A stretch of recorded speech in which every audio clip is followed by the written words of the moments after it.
The helmet was heavier than I expected. Not because of the weight, because the moment she placed it in my hands, I knew something had already shifted. Not in the market. In me. The leather was cool against my palms. Smooth. Expensive. The kind of object that felt deliberate even before you understood why it existed. For a moment I just stood there holding it, the dark visor reflecting a distorted version of my face. I almost laughed. 3 months earlier, the most dangerous thing in my life had been sending my first analysis email to the most powerful woman in the building.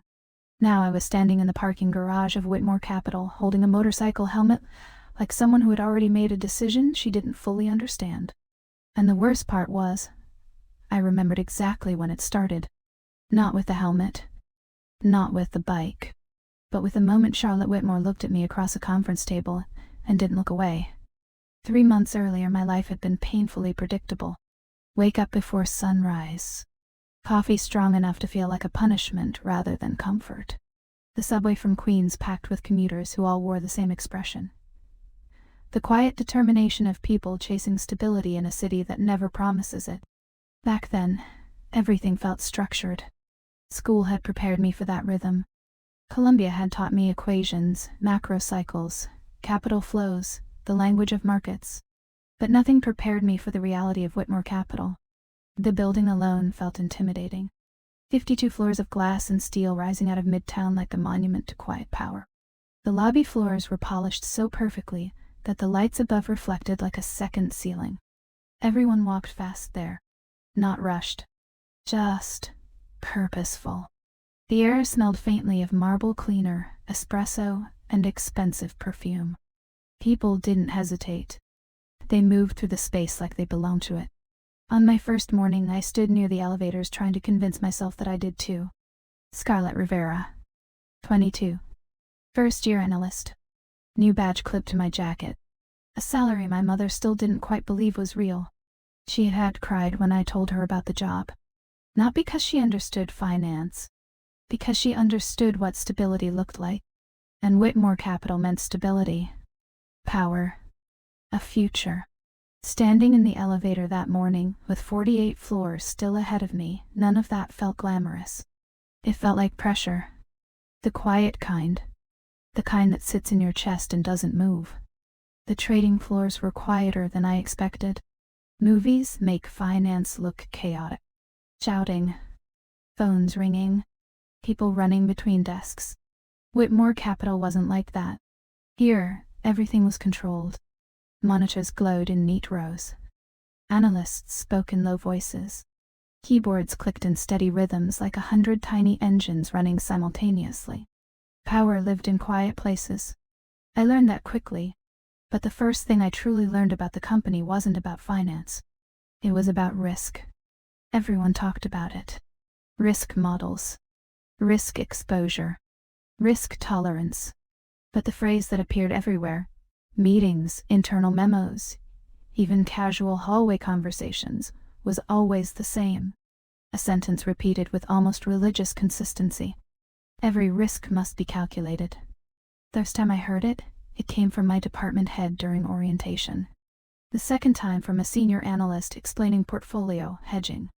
The third time, from her. I didn't meet Charlotte Whitmore until my second week.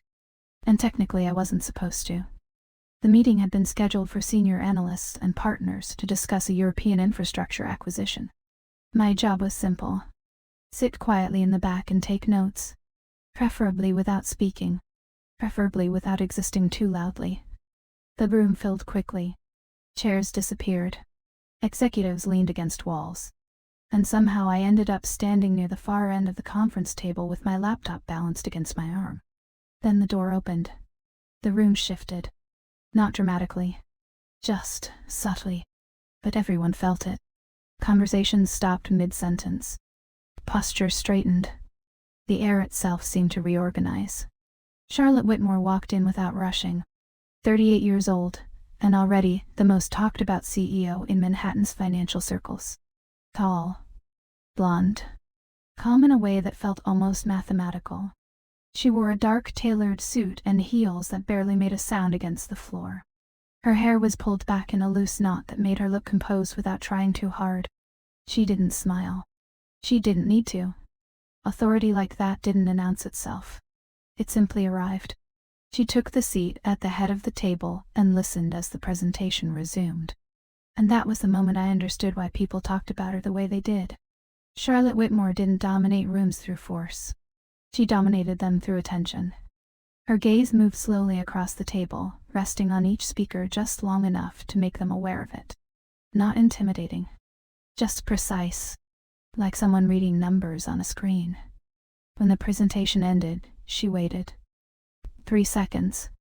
Maybe 4. Then she spoke. Every risk must be calculated. Her voice was calm. Not cold. Firm in the way certain truths sound when the person saying them has repeated them many times. She asked 2 questions after that. The first dismantled an entire projection model. The second exposed an assumption buried deep inside the analysis. Senior analysts shifted uncomfortably in their chairs. No one argued. No one needed to. By the time the meeting ended, the outcome of the deal had quietly shifted. And Charlotte Whitmore had barely raised her voice. I should have left when everyone else did. Instead, I stayed behind trying to restart my laptop after it froze during the presentation. By the time the screen flickered back to life, the room had almost emptied. Almost. Charlotte Whitmore was still there, standing near the window. The skyline behind her stretched across the glass like another city made entirely of light. I told myself not to stare, which of course meant I did. Just once. She adjusted the cuff of her shirt in a small, controlled gesture. Then she looked up. Our eyes met, and something about the moment felt sharper than it should have. Not dramatic, not inappropriate, just longer than necessary. Her gaze didn't slide away the way executives usually did when they noticed a junior analyst lingering too long. Instead, she studied me, quietly, like she was evaluating a line of data she hadn't expected to see. My pulse kicked once against my ribs. Great. Fantastic. First real encounter with the CEO. And I was about to embarrass myself. Still, the words came out before my brain could stop them. I think the volatility assumption in the infrastructure model might still be too conservative. Silence filled the room. Charlotte tilted her head slightly. Not annoyed. Interested. And why would you think that? She asked. Her tone wasn't harsh. If anything, it sounded curious, which somehow made the situation worse. I swallowed and explained. About regulatory cycles.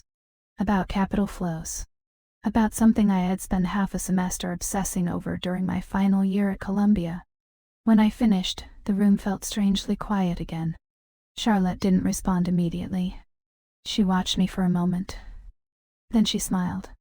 Barely. What's your name, Scarlett? Her eyes flicked briefly toward the badge clipped to my jacket. Scarlett Rivera. I nodded. She adjusted the cuff of her shirt again. That same small gesture. Well, Ms. Rivera, she said calmly, you might be right. She turned toward the door, then paused. Send the analysis to my office. Another step. Then she glanced back at me. Directly to me. And just like that, she left the room. That night I sat in my apartment in Queens, staring at my laptop long after the analysis was finished. The city hummed outside my window. Traffic rolling past. Distant sirens. Someone laughing too loudly on the sidewalk below. My cursor blinked at the end of the email draft. To Charlotte Whitmore. I reread the message more times than I could justify. Not because the analysis was weak. Because something about the entire interaction felt different. A CEO noticing a junior analyst shouldn't mean anything. It happened all the time in companies this size. Except when I tried to sleep later, one thought kept circling quietly in my mind. The same sentence the entire firm seemed built around. Every risk must be calculated. Except when Charlotte Whitmore looked at me across that conference table, it didn't feel like a calculation. It felt like something else entirely. Something I didn't yet understand. And that realization, small as it was, settled somewhere deep in my chest. Like the first hairline crack in a structure that had always felt stable. The kind of crack you ignore at first. Until one day you realize the entire foundation has shifted. For the next few days nothing happened, which, in a place like Whitmore Capital, was its own kind of cruelty. The market kept moving. The building kept breathing in that quiet metallic way it always did. Analysts rushed between calls, screens flickered with numbers that mattered to people I would never meet, and somewhere above all of us, decisions were still being made that could change entire industries before lunch. And yet my world had narrowed to something humiliatingly small. An email. A glance. A sentence spoken in a calm voice that kept replaying in my head long after I should have forgotten it. Directly to me. It was ridiculous how much space 4 words could take up inside a person. I tried to outwork the feeling. That was the first mistake. I stayed later than usual, volunteered for ugly spreadsheets no one wanted, rewrote summary memos that had already been approved just to give my mind something sharp and boring to hold on to. By Wednesday, my eyes burned from staring at screens. By Thursday, I was surviving almost entirely on coffee and adrenaline. It should have helped. It didn't. Because no amount of work changed the fact that I was suddenly aware of Charlotte Whitmore in ways that felt both subtle and invasive. I noticed when her office door stayed closed longer than usual. I noticed when assistants changed the cadence of their walk because she had entered a room. I noticed the low ripple of attention that moved across a floor, before she even became visible. It wasn't only power. Power had a texture in that building, yes. Controlled. Expensive. Predictable. This was something else. This was anticipation. And I hated that I understood the difference. At Whitmore Capital, even curiosity was supposed to be calculated. Mine wasn't. On Friday afternoon I received my first response. Not from an assistant. Not from a department head. From her. The message was brief enough to look harmless. Ms. Rivera. Interesting read. Come to the 41st floor at 6:30. CW, that was it. No explanation. No context. No indication of whether I was about to be praised, corrected, or quietly destroyed. I read it 3 times. Then once more. My pulse had an immediate, humiliating reaction to the initials alone. CW. As if 2 letters could carry weight. As if I didn't already know they could. By 5:45 I had lost all ability to focus on the actual work in front of me. The numbers on my screen blurred. I made the same formatting mistake twice. Someone from Fixed Income asked me a simple question, and I answered a different one entirely. Long week? He asked with a tired smile. Something like that. He nodded, already half turned back toward his desk. No one looked too closely at anyone there. That was one of the invisible rules of the firm. Competence was public. Nerves were private. At 6:20 I went to the restroom and looked at myself under unforgiving fluorescent light. I didn't look like someone who belonged on the 41st floor. My hair had started slipping out of the low tie I'd forced it into that morning, copper strands curling around my face after a day in overheated rooms. My blouse was still neat, but only barely. There was a faint crease at one sleeve I couldn't smooth out no matter how hard I pressed at it. I looked young. Too young. I splashed cold water on my wrists and told myself to stop being dramatic. This was work. That had been true before. It had to still be true now. By the time I reached the elevator bank, most of the floor had emptied. The building sounded different after hours.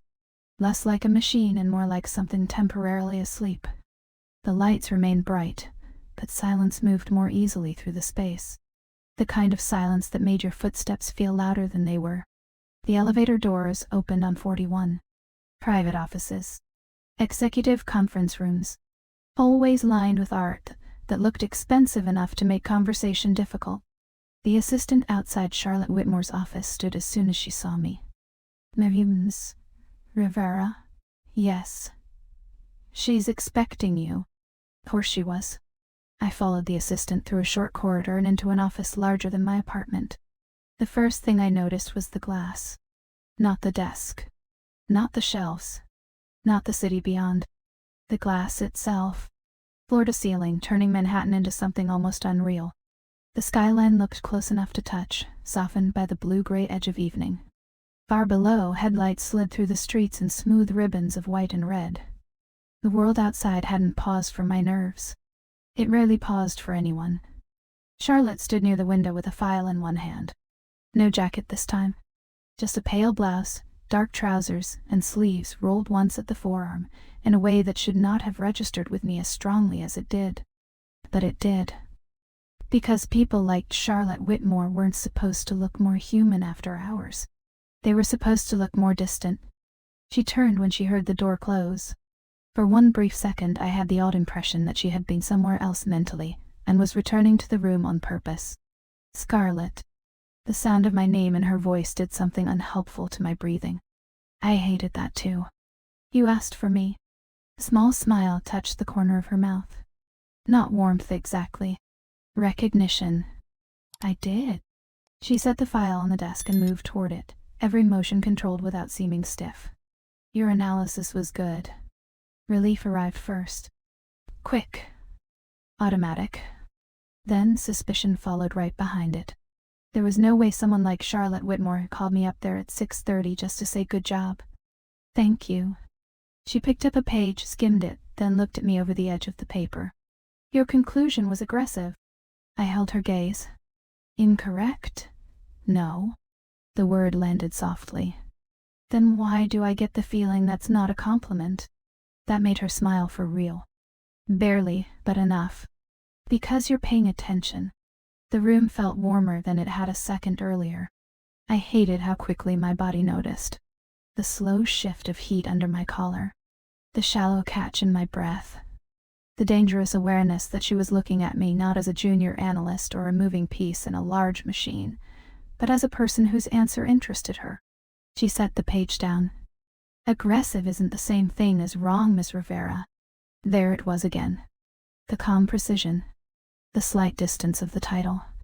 And under it, something that felt less simple than professional approval. I should have thanked her again. I should have asked a sensible question about methodology, timing, expectations. Instead, I heard myself ask, "So why did you really call me up here?" A pause. Not long. Just long enough to make me aware of my heartbeat. Charlotte rested one hand lightly against the edge of the desk. Because I wanted to know if the confidence in that report came from intelligence, or from not yet understanding the cost of being wrong. It should have stung. Instead, it sparked. My pulse jumped hard once, sharp enough to feel at the base of my throat. There are people who challenge you in a way that makes you shrink. And there are people who challenge you in a way that makes something dangerous inside you stand up straighter. Charlotte Whitmore, unfortunately, was the second kind. I understand the cost, I said. Do you? Yes. Her gaze held mine. Tell me. The city moved behind her. Lights shifting. Cars sliding through avenues. A helicopter flashing red over the East River in the distance. The entire world outside continued as if this conversation were nothing. As if my lungs weren't suddenly struggling to remember how breathing was supposed to work. I answered anyway. About immigrant parents who had spent my whole life teaching me that talent only mattered if it was attached to discipline. About scholarships that had felt less like triumph and more like obligations I was never allowed to fail. About the way one wrong move, at a place like Whitmore Capital, wouldn't just embarrass me. It would confirm things people already assumed about someone my age in rooms like these. I hadn't planned to say any of that. Certainly not to her. But once I started, the truth came out cleaner than I expected. Charlotte listened without interrupting. That was the worst of it. Not the questions. Not the pressure. The listening. When I finished, the office was quiet except for the low hum of climate control and the distant murmur of the city sealed behind glass. Good, she said at last. I blinked. Good, you know what's at stake. I didn't realize this was an interview. It's always an interview? Her voice remained calm. Matter of fact. Like she was stating a law of physics. And maybe in her world she was. She turned slightly, reaching for another page. The motion pulled the fabric of her blouse across her shoulder, in a way my mind should not have noticed, and did anyway. I looked away almost immediately, then hated myself for the delay. This was getting ridiculous. Sit, she said, indicating one of the chairs across from her desk. I obeyed before I had time to resent how quickly I obeyed. She took the chair opposite mine, close enough now that I could catch the faint scent of her perfume. Not floral. Not sweet. Something cleaner than that. Colder. like cedar in winter air and a trace of something I couldn't name. It unsettled me more than it should have. She slid a marked-up copy of my report across the desk. Her fingers left the page a second before mine reached for it. No touch. Not even close. And still my skin reacted to the near miss as if the space between us had been charged. I lowered my eyes to the comments, grateful for a surface to focus on. Her notes were elegant. Brutal, but elegant. A word underlined here. A margin note asking me to defend an assumption there. 2 entire paragraphs crossed out with a single diagonal line that somehow looked expensive. I tried not to smile. What? The question came so quietly I almost missed it. I looked up. Nothing, you smiled. It's just... I glanced down at the page again.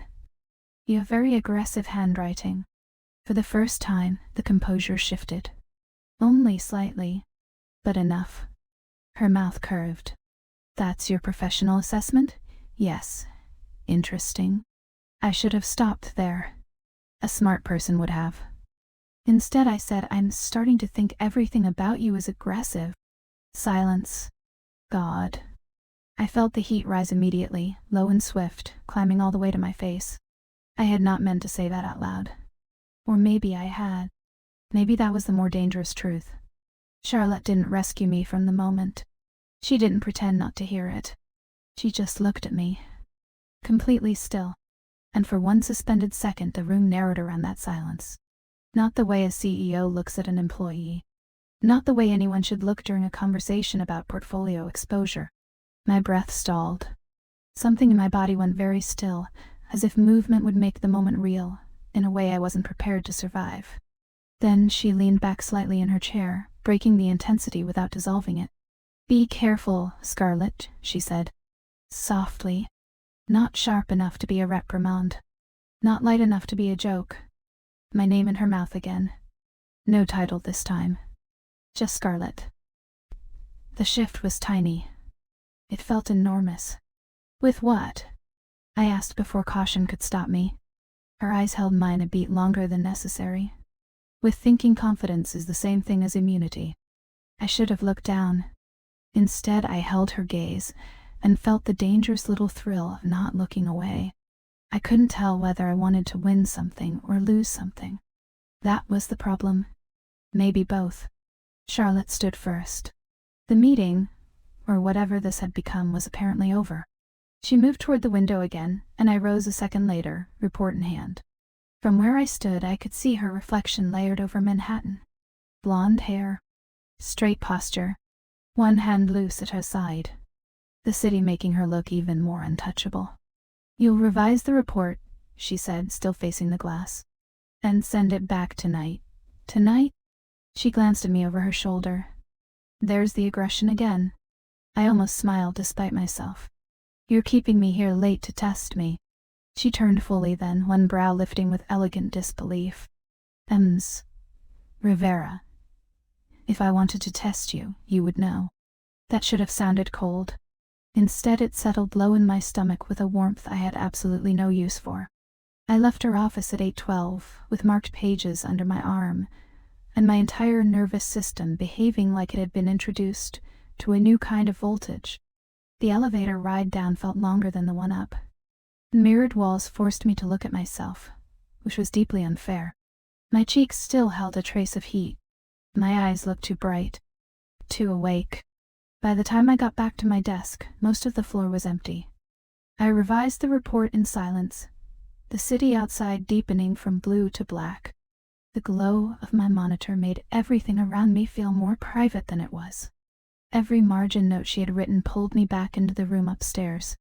Every crossed-out line felt like being seen with uncomfortable precision. At 10:07 I sent the revision. At 10:12 her reply arrived. Better. CW, that one word should not have pleased me as much as it did. It was pathetic. No, not pathetic. Dangerous. There's a difference. The next week passed in a pattern I began to dread because of how much I looked forward to it. I would work. She would appear. Not always near me. Not always for long. But enough.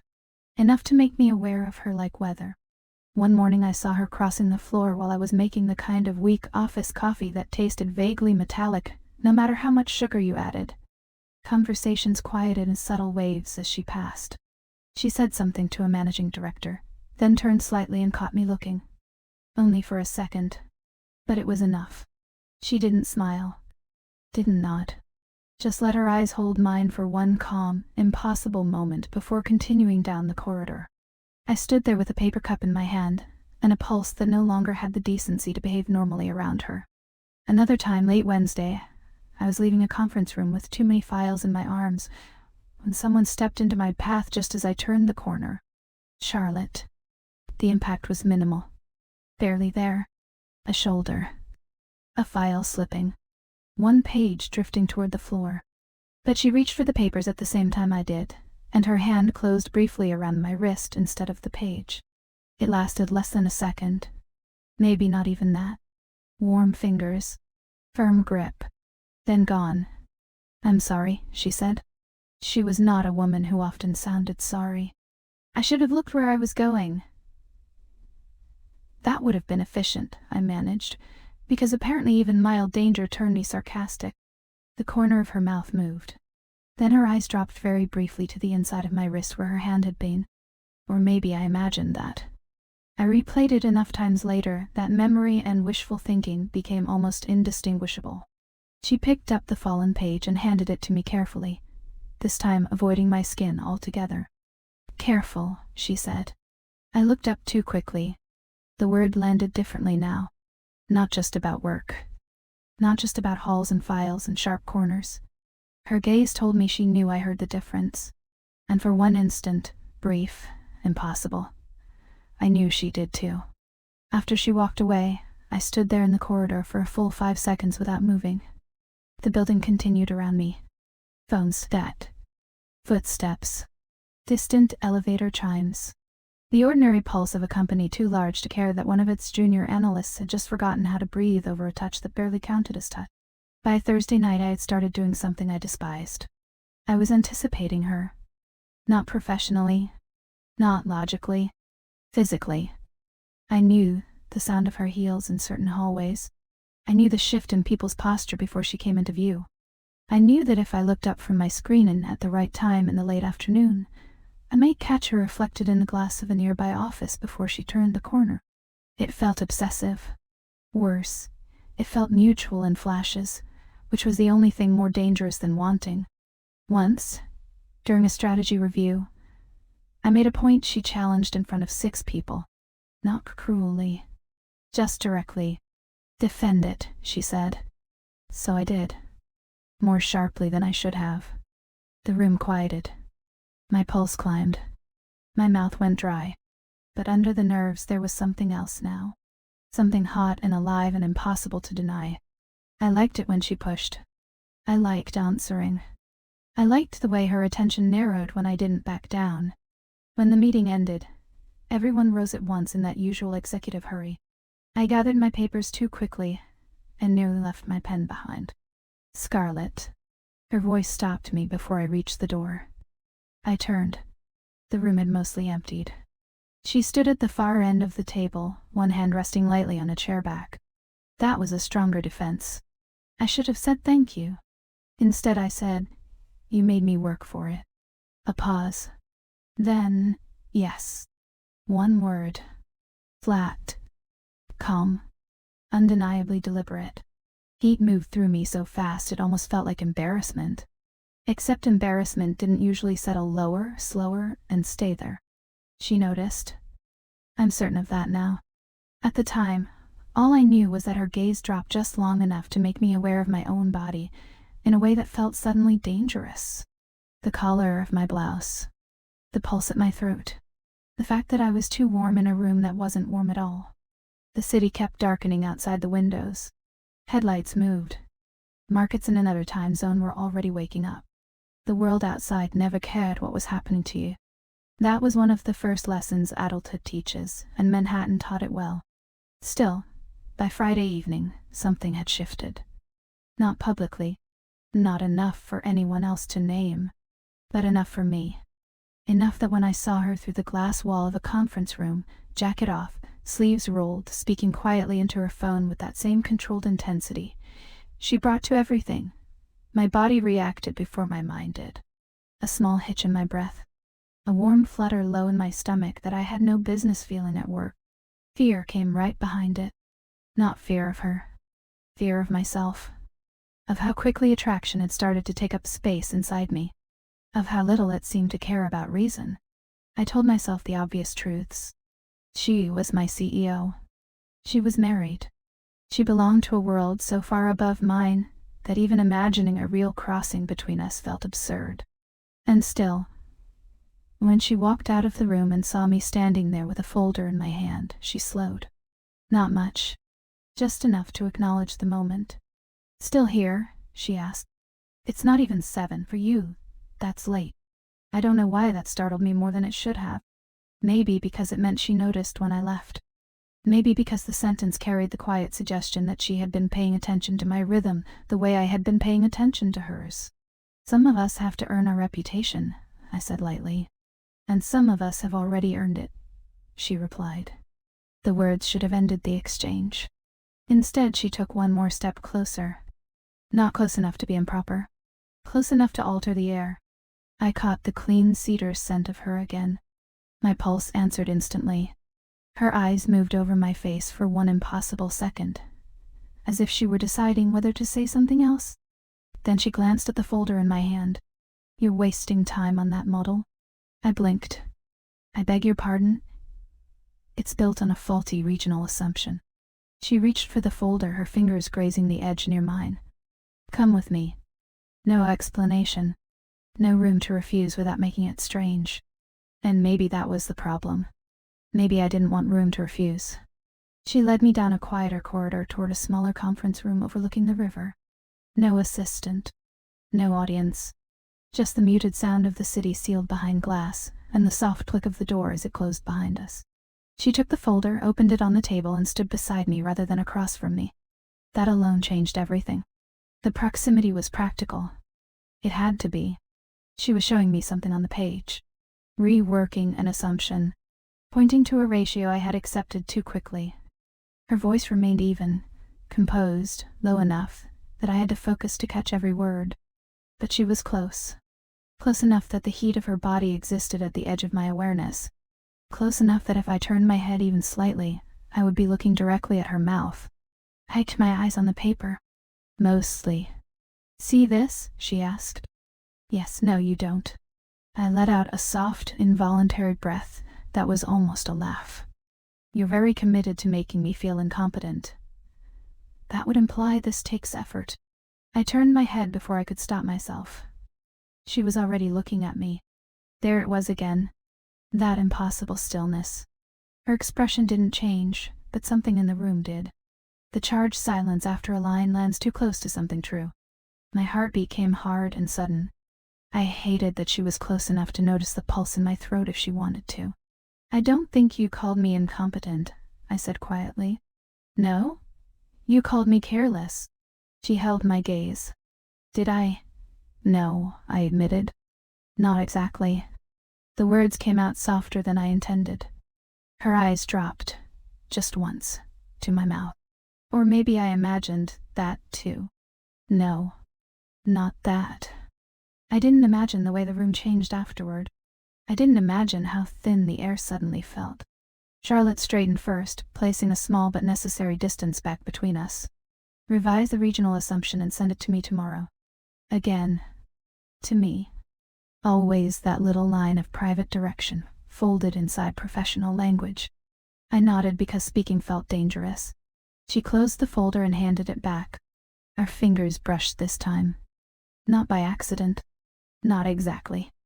It was so slight another person might not even have felt it. But I did. Warmth against warmth. A minimal contact that changed the shape of the room in an instant. Every nerve in my hand lit up. I looked at her too quickly. She had felt it too. I knew because for the first time since I'd met her, there was the faintest crack in her composure. Not loss of control, nothing so dramatic, but a pause. A tiny interruption in that perfect precision. Then it was gone. You should go home, Scarlett. My name again. Low. Careful. The kind of careful that only matters when there's something to be careful with. I will. Neither of us moved. Outside, headlights streamed along the FDR like veins of light. Somewhere below, a siren rose and faded. The city kept going. People had dinner reservations, trains to catch, lives unfolding in ordinary, unremarkable ways. And I was standing in a glass room on the upper floor of Whitmore Capital, trying not to understand why one brief touch felt more dangerous than any ambition I'd ever had. Charlotte looked away first. Good night. I forced my legs to work and walked to the door. My hand closed around the handle, cold metal grounding me for half a second. Then her voice came again. Scarlett. I turned. She had one hand resting on the back of a chair, the other loose at her side. Entirely composed. Almost unreadable. And yet, be careful what you get used to. I stared at her. My breath caught so sharply it almost hurt. Because I understood her. Not completely. Not safely. But enough. Enough to know she wasn't talking about late nights. Or revised models. Or the rhythm of a demanding job. She was talking about this. The charged rooms. The private corrections. The way my body had started recognizing her before my mind could mount a defense. The danger of repetition. The danger of wanting what had no right to start feeling familiar. I left without trusting myself to answer. The elevator carried me down floor after floor, while her words stayed with me, moving under my skin in slow circles. Be careful what you get used to. By the time I stepped out onto the street, Manhattan hit me all at once. Cold air, wet pavement, taxis sliding past in streaks of yellow, a food cart sending up coils of steam that smelled like onions and salt and burned metal. The outside world was alive in the most ordinary way. People laughing into phones. A couple arguing softly near the curb. A delivery bike cutting too close to traffic. Everything continuing. Everything untouched. And I stood there with my bag over one shoulder and her words in my chest like something newly lit. I told myself I was afraid. That was the easiest version of the truth. Afraid of crossing a line. Afraid of misunderstanding her. Afraid of wanting something I had no right to want. But as I started walking toward the subway, another truth moved quietly beneath that one. I wasn't only afraid. I was already getting used to her. And that was worse. Because if she noticed, if she really noticed, then whatever happened next was no longer happening to me alone. For 2 days after that, I avoided every reflective surface in the building. It sounds dramatic now. Maybe it was dramatic then. But I didn't want to catch myself looking like the kind of woman who had started building her day around someone else's footsteps. I didn't want to see the truth of it too clearly.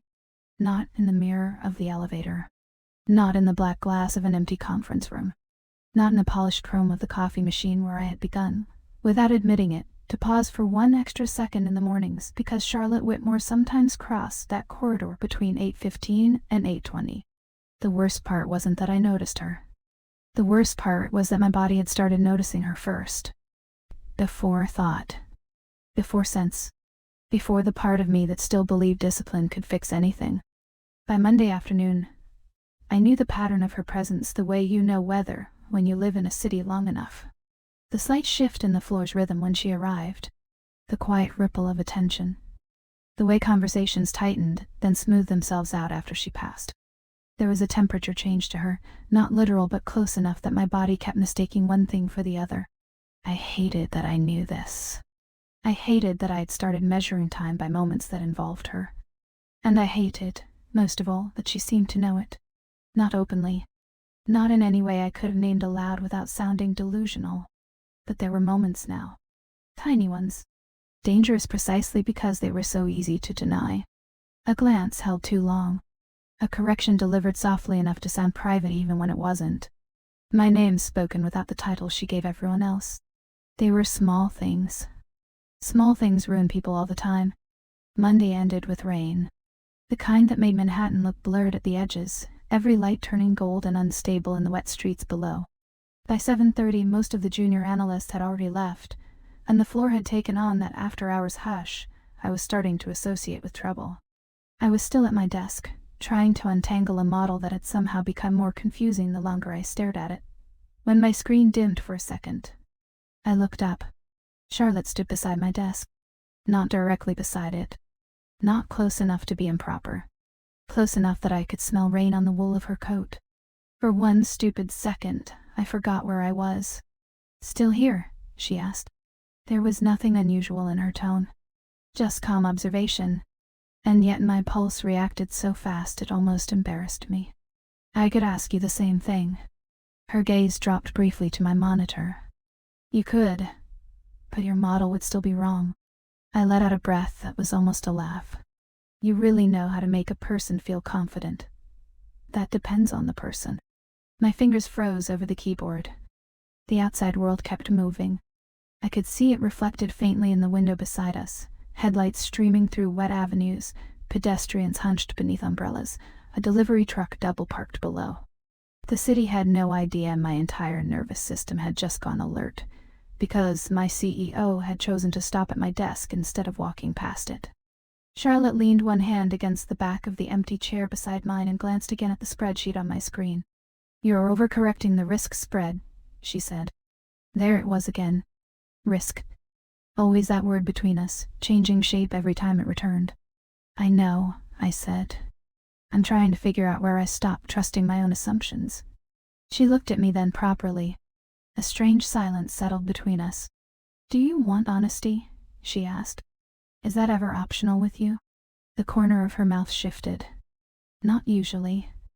I should have looked back at the screen. I should have invited distance back into the moment before it became something else. Instead I said, "Then yes." Charlotte's eyes moved once over my face, slow enough to make me aware of my own breathing. "You stopped trusting your assumptions," she said, "the moment you started imagining the consequences too vividly." I stared at her. Not because the comment was harsh. Because it was true. So painfully, precisely true, that something inside me gave way in that quiet, humiliating way internal things sometimes do. I had been doing exactly that for days. Not just with the model. With her. With every room she entered. Every private correction. Every brush of attention I couldn't stop replaying. Consequences had started standing in the doorway before desire even fully crossed the threshold. I looked down, pretending to study the numbers on my screen. "That sounds like something you learned the hard way." "Everything worth knowing usually is." Her hand shifted on the chair back. A small movement. Controlled. But my body noticed it anyway. Noticed the line of her wrist beneath her coat sleeve. The rain-dark scent of the city clinging faintly to her. The impossible fact of her standing still long enough to have this conversation with me at all. "Go home," she said after a moment. I blinked. That sounded almost kind. It wasn't meant to. I turned in my chair to look at her fully, and that was a mistake.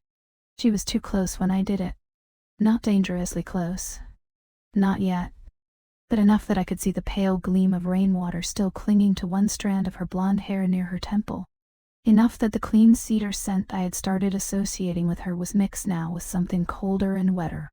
Outside air. Asphalt. Night. My breath caught before I could stop it. Her eyes sharpened. There. That was the problem. Charlotte noticed everything. Scarlet. Just my name. Low. Measured. It landed somewhere inside me I had no defenses for. "Yes?" For one second I thought she might say something reckless. Something that would force shape onto whatever this had become. Instead she straightened and stepped back. "Send me the final model before 9 tomorrow." And then she was gone. That should have been the end of the moment. It wasn't. Because after she left, I sat there staring at the place where her hand had rested on the chair and felt an internal fracture widen quietly under my ribs. I wasn't only reacting to her anymore. I was anticipating the reaction. There's a difference. One is instinct. The other is surrender beginning in places you haven't named yet. I went home too late, slept too little, and dreamed of nothing clearly enough to remember. Only the sensation of being watched in a room full of glass, while rain moved down the windows, like something private trying to escape. By Tuesday morning, Manhattan had cleared itself up in the ruthless way it always did after a storm. The air was colder, the sky sharper. Every building looked cut from steel. I should have felt steadier in weather like that. I didn't. The first thing I saw when I stepped onto the floor was a meeting notice sitting in my inbox. Executive review. Small conference room. 11:30. No explanation. No attendee list beyond 3 names. Line died. A managing director from strategy. Charlotte Whitmore. I read it twice. Then a third time just to make sure my body's reaction. Quick pulse, shallow breath, that low warm drop in my stomach I was starting to dread. Wasn't happening for no reason. It was happening for exactly the reason I thought. At 11:28, I stood outside the small conference room pretending to review printed notes I had already memorized. The door was still closed. Through the glass panel beside it, I could see only a blur of movement inside. When it opened, the managing director stepped out first, checking his watch and muttering something about an urgent call. He nodded at me in distracted apology. "Whitmore will catch you up." Then he was gone. I stood there with my folder in hand, trying to process the fact that I had apparently been summoned to a private meeting without the part where anyone warned me it would become private. Charlotte was inside the room, gathering papers from the table. When she looked up and saw me, nothing in her expression changed. That something in mine must have, because she said, "You look surprised." I was expecting more witnesses. That made her pause. Just slightly. Then, should I be offended? No. I stepped inside and closed the door behind me. That sound, the soft click of the door sealing the room, should not have affected me the way it did. It was just a door. Just a conference room. Just another meeting in a building full of them. And still, the sound seemed to gather the air more tightly between us. Charlotte remained standing on the opposite side of the table. No jacket again. White blouse this time, sleeves buttoned at the wrist, dark skirt, a watch that flashed once when she moved. Her hair was down, not completely, but looser than usual, the kind of detail I had no business registering and did anyway. She slid a page toward me. "Your revised model was better." High praise. Don't get used to it. There it was. That line again, in another form, and my body recognized it before my mind could form a defense. Be careful what you get used to. I didn't say that aloud. I wanted to. That was becoming its own kind of problem. I picked up the page and scanned the annotations. Her notes were fewer this time. Cleaner. Almost restrained. "You approved it." I did. "Should I be worried?" "Why would you be worried?" "Because you only seem relaxed when you're about to say something destabilizing." Charlotte gave me a long look. "That's an interesting observation. It's an accurate one. Confidence again." Her tone was neutral, but my skin reacted anyway. Heat moved slowly up my neck. The room was too quiet, too enclosed. The glass walls, meant to create transparency, somehow made everything feel more secret. Charlotte moved around the table instead of staying opposite me. A practical choice, presumably. Easier to review the page from the same angle. My body didn't believe in practical choices anymore where she was concerned. She stopped at my side and bent slightly, one hand braced on the table near the report. Not touching me. Not near enough to excuse the reaction that ran through me anyway. Her perfume was faint. Clean. Precise. Under it, something warmer I only noticed when she was this close. "This section," she said, pointing to one line in the summary. "You're still hedging in the language." I swallowed. I thought that might be politically wise. For whom? For me. Her finger remained on the page. When I didn't answer immediately, she looked at me instead of the report. "For you," she repeated quietly. "Or for the people who still expect you to be less certain than you are." My body reacted before I could explain it. A sharp pulse at my throat. Quick, shallow breath. Something hot and startled in my chest that had nothing to do with the actual question, and everything to do with the fact that she was close enough for me to feel the heat of her presence through the air between us. "I don't know," I admitted. The words came out softer than I meant them to. For 1 second, neither of us moved. Then Charlotte straightened, but not enough. Only slightly. Still close. Still on my side of the table. Still too easy to feel. You do, she said. I turned my head toward her. Again, that mistake. Again, that impossible stillness. When I looked directly at her from that distance, it always felt like stepping onto unstable ground and discovering too late that part of me had been hoping it would give way. I don't, I said, though now I wasn't sure if I meant the report or her or myself. Charlotte's gaze dropped briefly to my mouth. So quickly another person might have missed it. I didn't. Something inside me went frighteningly quiet. What exactly was I risking if I stopped pretending not to understand this? The question arrived without permission and stayed there unanswered, alive. Outside the glass wall behind her, people passed in blurred motion, carrying coffee, files, laptops, ordinary lives. Phones rang in distant offices. Somewhere down the hall, someone laughed too loudly at something harmless. The world kept moving in its usual indifferent rhythm. Inside that room, everything narrowed. Charlotte looked back at the page. Sit, she said. This time I didn't move immediately.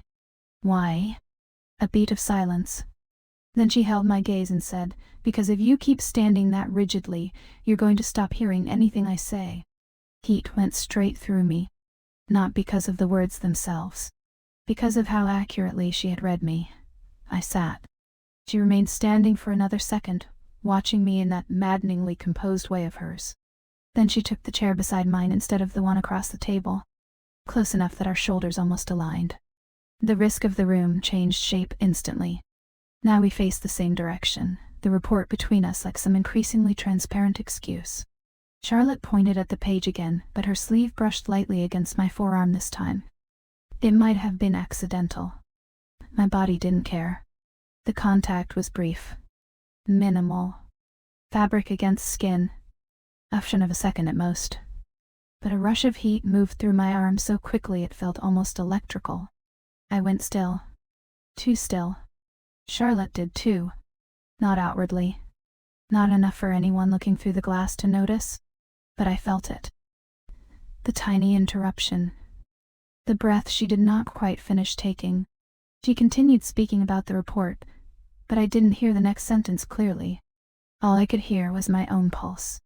All I could feel was the place where her sleeve had touched me, absurdly alive, as if my skin had decided contact was a language now. Scarlet? I turned too fast. She was already looking at me. The room lost whatever ordinary shape it had left. Her voice dropped lower. Not intimate exactly. Careful. You need to decide whether this work frightens you because it matters, or because you're not used to being seen clearly. Every word landed. Not all at once. One by one. Work. Frightens. Seen. It would have been easier if she had only meant the report. It would have been easier if I believed she did. I'm not afraid of being seen clearly, I said. It was almost true. Charlotte's mouth curved faintly. No. No. Then why are you holding your breath? My entire body betrayed me in the next second. Not just my breath. Everything. The sudden awareness of my own hands gripping the edge of the chair. The heat under my skin. The humiliating fact that she had noticed the exact rhythm of my breathing. I let out a slow breath because there was no other choice, and the movement seemed to change the space between us rather than relieve it. Charlotte watched me do it. Quietly. That was the shift. Not a touch. Not a line crossed in any visible way. Something stranger and harder to undo. I realized, sitting there beside her with the report no longer fooling either of us, that part of me had stopped wanting safety. Not entirely. But enough. Enough that the very thing I should have been pulling away from had started to feel like relief. It altered the way I saw myself in an instant. I had spent my whole life believing self-control was proof of character. Now here I was, measuring the distance between my mouth and a woman I had no right to want, and discovering that character could become dangerously abstract in a room that smelled faintly of paper, cedar, and clean skin. Charlotte reached for the report again. Her hand passed close to mine. Too close. The backs of our fingers brushed. This time there was no ambiguity at all. Bare skin. Warmth. Contact so small it would have been ridiculous to mention to anyone else. It changed everything. I felt it low in my stomach first, then higher, a wave of heat and stillness all at once. My breath caught so hard it almost hurt. Charlotte didn't move away. Neither did I. For one impossible second, our hands remained exactly where they were. The contact too slight to justify and too deliberate now to dismiss. Then the elevator chime sounded faintly from the corridor. Someone passed outside the glass wall. The outside world intruded just enough to remind me where we were. Corporate headquarters. Midday. My CEO. My career sitting open on the table between us. Social risk.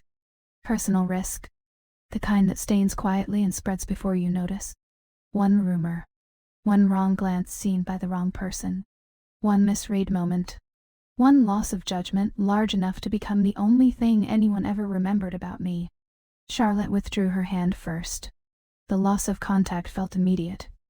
Sharp. I hated that too. Neither of us spoke for several seconds. She stood. Walked to the window. Left me with the sound of my own breathing and the impossible task of pretending this was still just another meeting. Manhattan shone back at us through the glass. Bright, restless, mercilessly normal. I rose more slowly. When Charlotte finally spoke, her voice was steady again. There are consequences, she said, still facing the city. I knew better than to ask what she meant. I asked anyway. To what? Her reflection in the glass met mine before she turned. To misreading a moment, she said. To believing attention means permission. To wanting something because it feels inevitable. Every word was controlled. Maybe that was what made them burn. Something tight and painful moved through me, not because she was wrong, but because she was answering a question I had not dared ask aloud. This was the fracture becoming undeniable. I wanted her. Not abstractly. Not harmlessly. And now I had to live inside the knowledge that wanting was real, even if it led nowhere. I picked up the report because my hands needed something to do. So that's what this is? I asked quietly. A warning?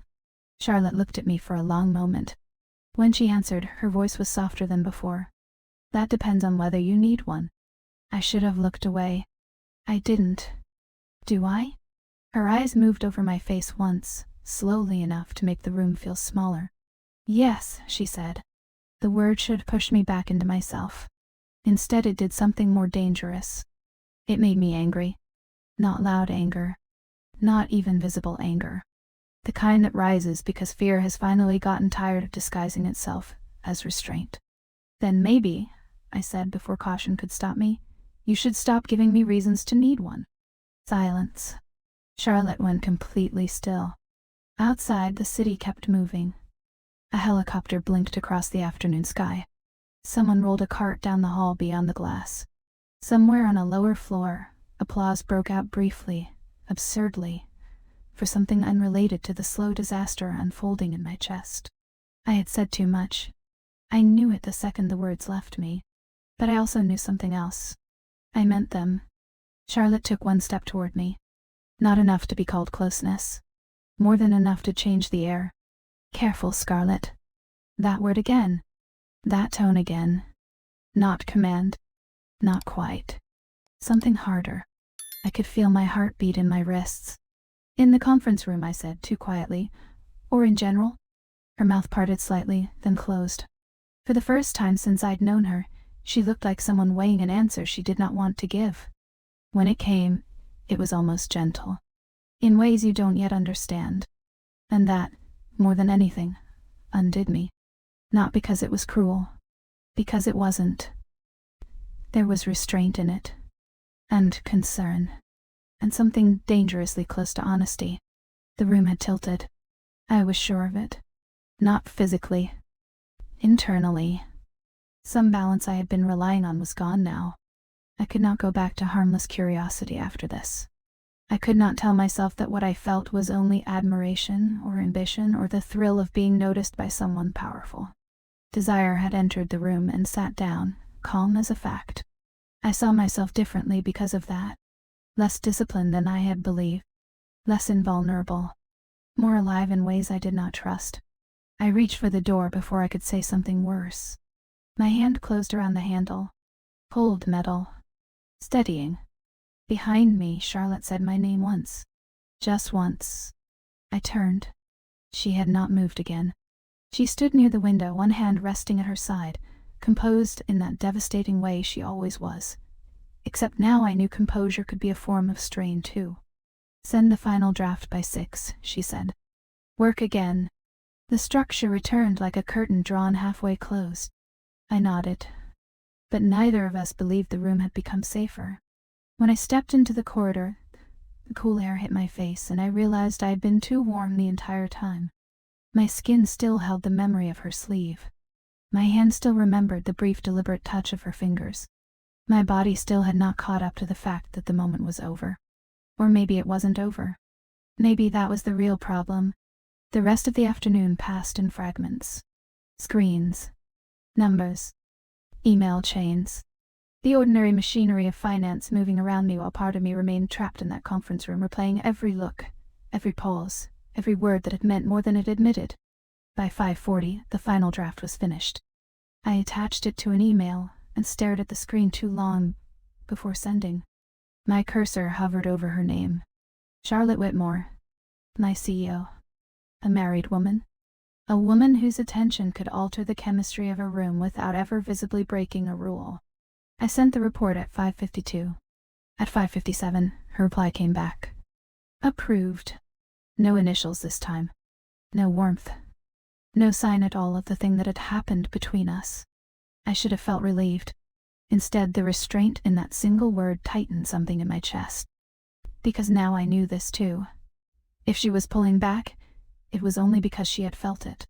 And if she had felt it, then whatever happened next would not be imagined. It would be chosen. Or refused.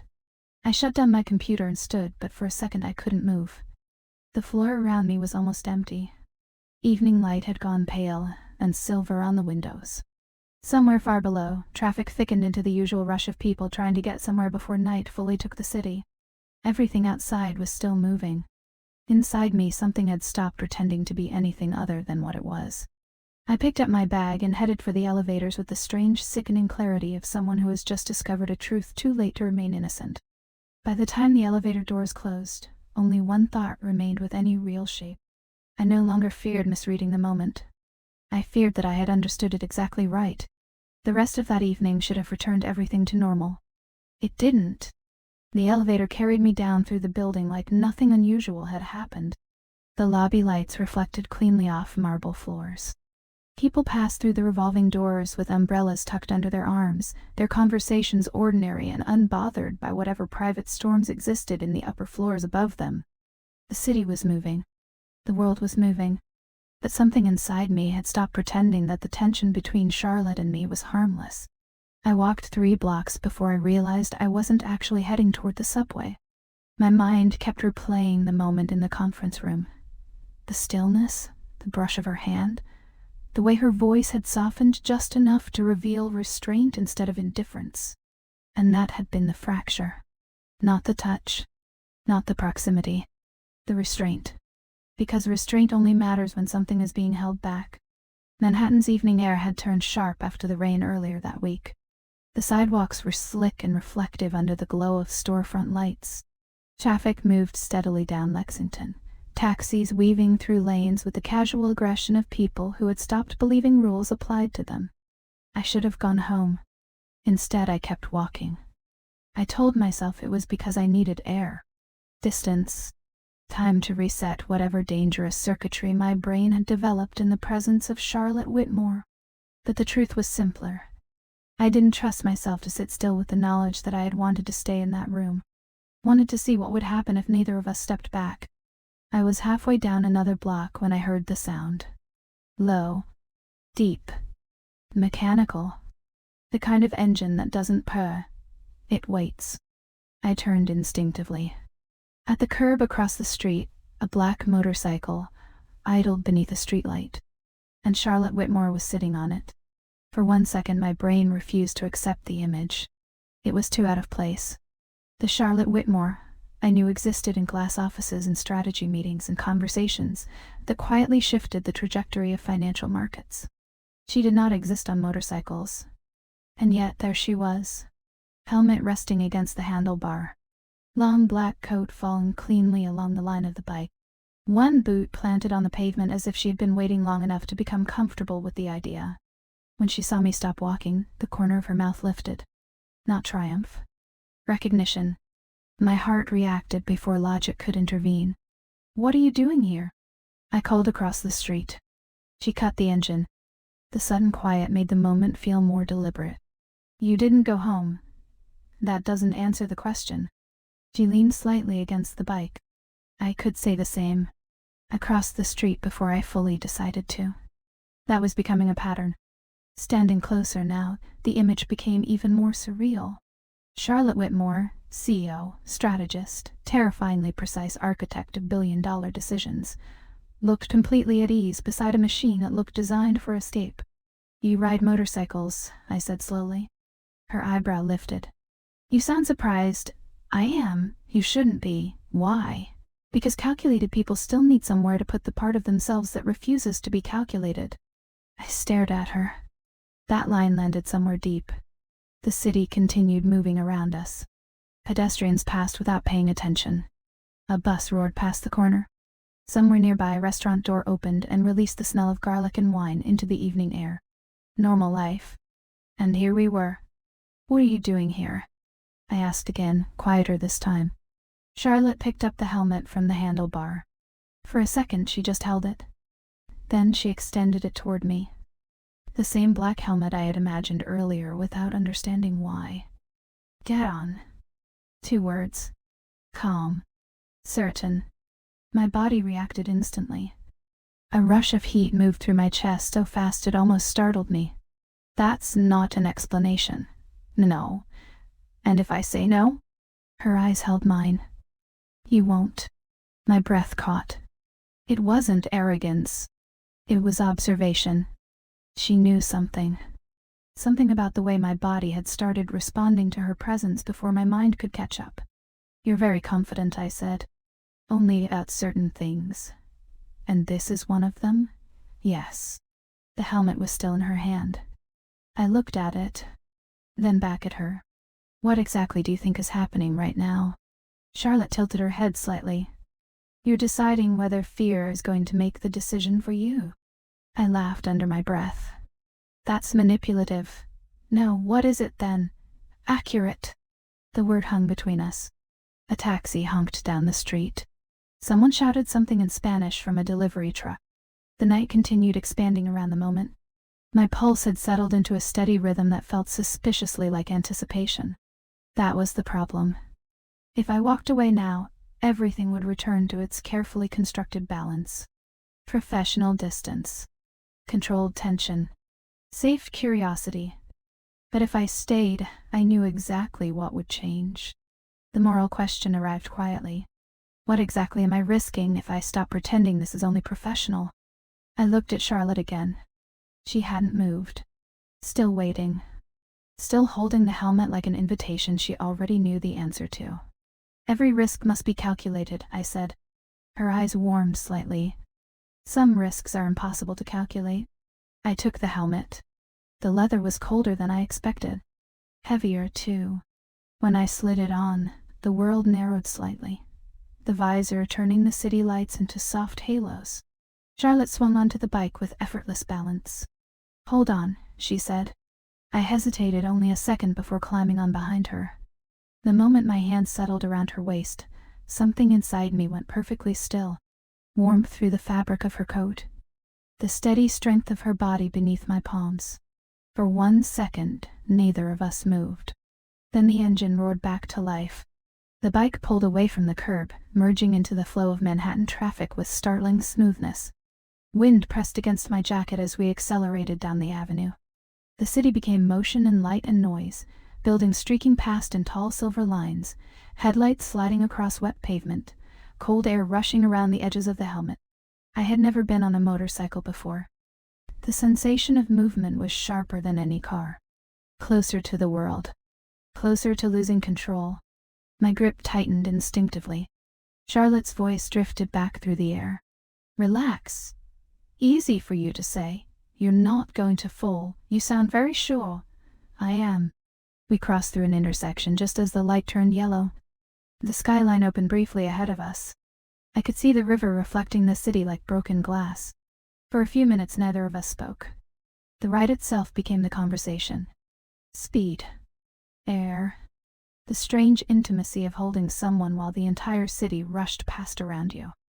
Eventually she slowed and pulled onto a quieter street near the water. The engine went silent again. The sudden stillness felt almost louder than the ride. I lifted the visor. Cool night air rushed in. Charlotte removed her helmet and set it on the seat beside her. The river moved quietly beyond the railing nearby, black and endless under the lights of the bridge. Neither of us spoke immediately. My hands were still resting lightly against her waist. I hadn't realized it until that moment. I pulled them back. Too late. She had felt it. I knew because Charlotte turned slowly to face me. The distance between us was smaller now, closer than any moment we had shared inside the office. You see, she said softly. See what? That you didn't fall? That's your lesson? No. Her eyes moved slowly over my face. That fear isn't always the thing keeping you safe. Something in my chest tightened. The city lights reflected faintly in the river behind her. For the first time since I had met Charlotte Whitmore, the power dynamic between us felt slightly different. Less corporate. More human. And therefore more dangerous. What happens now? I asked. Charlotte didn't answer immediately. Instead, she stepped closer. Just one step. But it erased the remaining distance. My breath slowed. Her hand lifted, not touching me yet, just hovering near my jaw as if she were deciding whether the moment would allow it. The silence between us thickened. I warned you, she said quietly. You did. And you still came.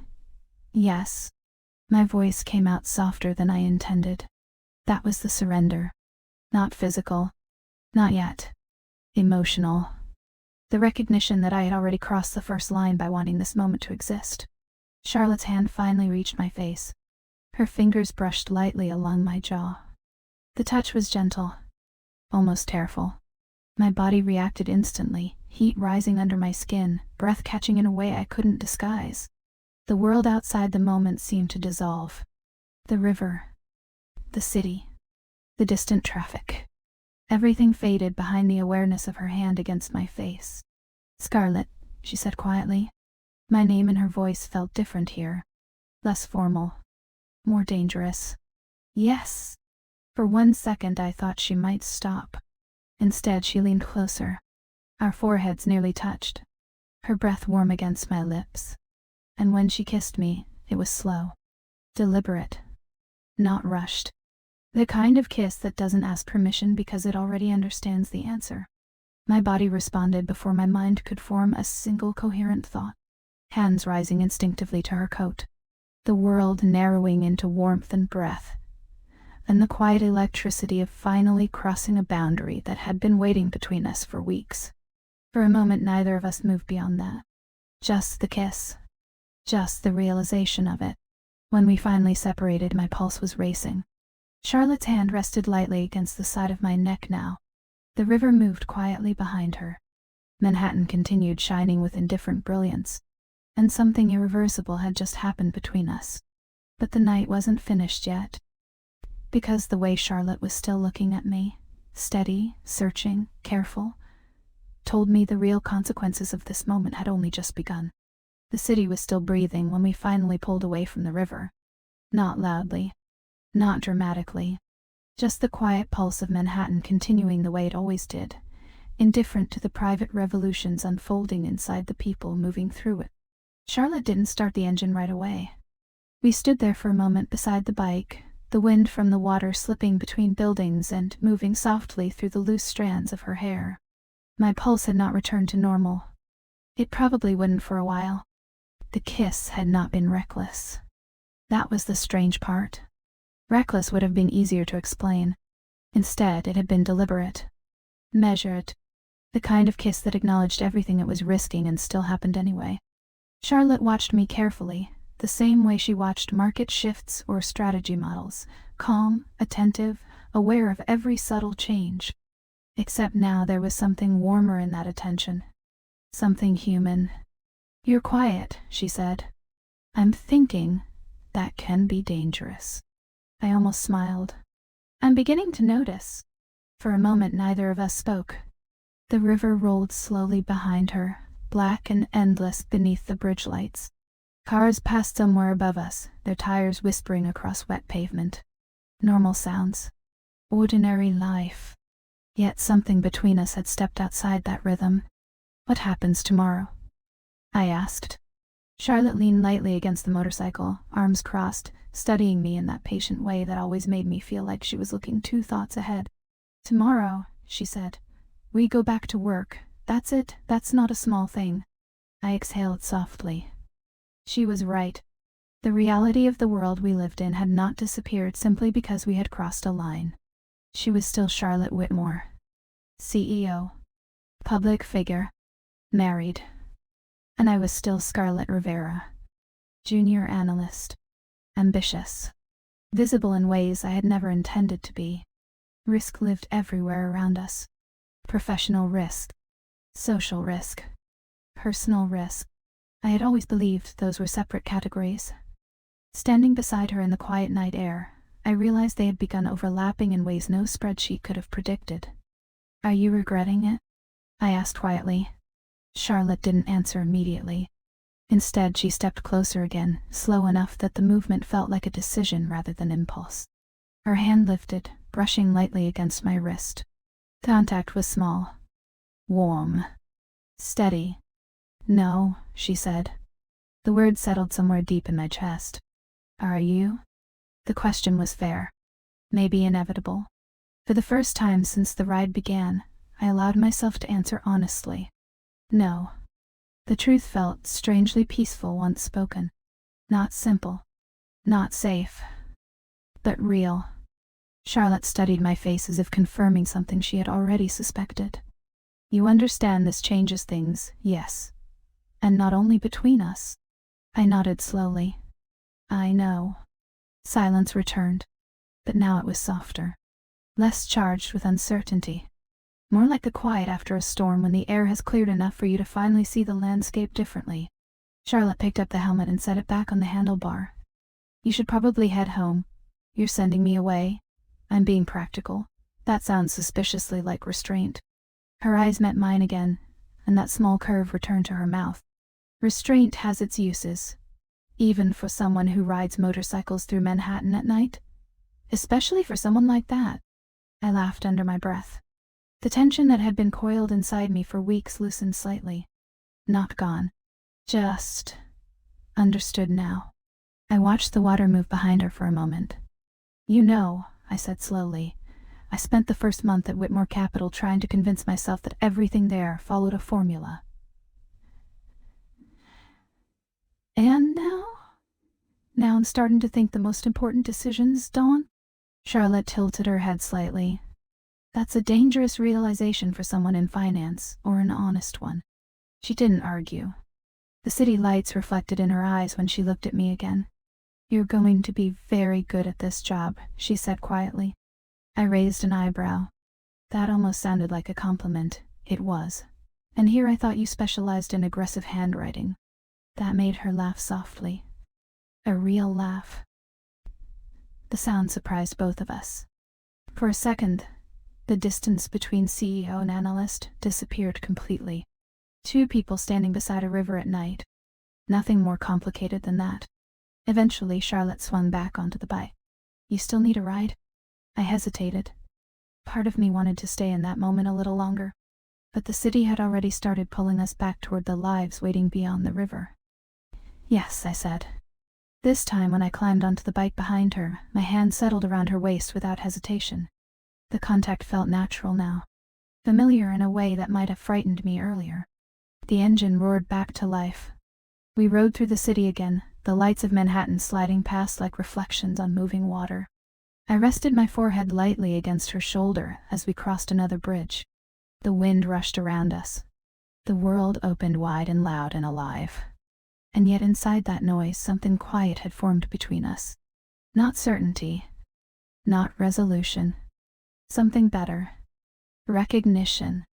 By the time she stopped a few blocks from my apartment, the streets had grown quieter. She turned off the engine and removed her helmet. I did the same. For a moment, neither of us moved. The night had softened around us. "Charlotte," she said. "Yes?" "You were right about one thing. That doesn't happen often." Her eyes warmed again. "Risk can't always be calculated." I thought about that. About spreadsheets, career paths, reputation, and the way life had quietly shifted direction the moment I chose to take that helmet from her hand. "Maybe," I said slowly, "some risks are only understood after you take them." Charlotte watched me carefully. And was this one worth it? I looked at her. At the woman who had stepped out of the rigid geometry of her own world long enough to meet me somewhere unexpected. "Yes," I said. The answer came without hesitation. For a moment, the distance between us seemed to shrink again. But neither of us crossed it. Not tonight. Instead, Charlotte reached forward and brushed a loose strand of hair away from my face. A small gesture. Gentle. "Good night, Scarlett." "Good night, Charlotte." I stepped back onto the sidewalk. She started the engine again.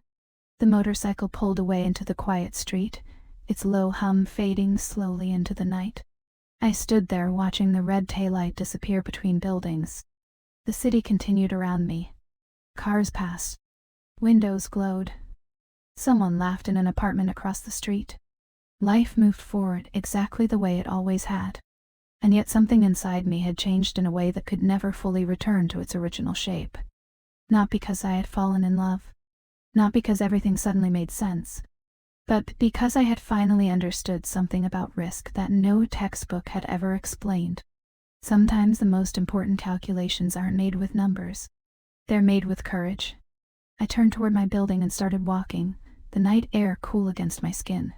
Somewhere deep in my chest, the quiet realization settled into place like a new foundation.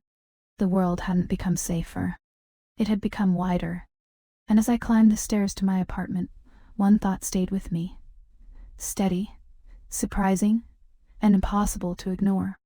The greatest risks in life aren't the ones we fail to predict. They're the ones that show us who we become after we finally stop pretending we can predict everything. So tell me, what risk in your own life changed the way you see yourself? Thank you for sharing this moment with me. If this story stayed with you even a little, don't forget to subscribe, leave a comment, and share it with someone who might understand the quiet courage it takes to follow a feeling that can't be calculated.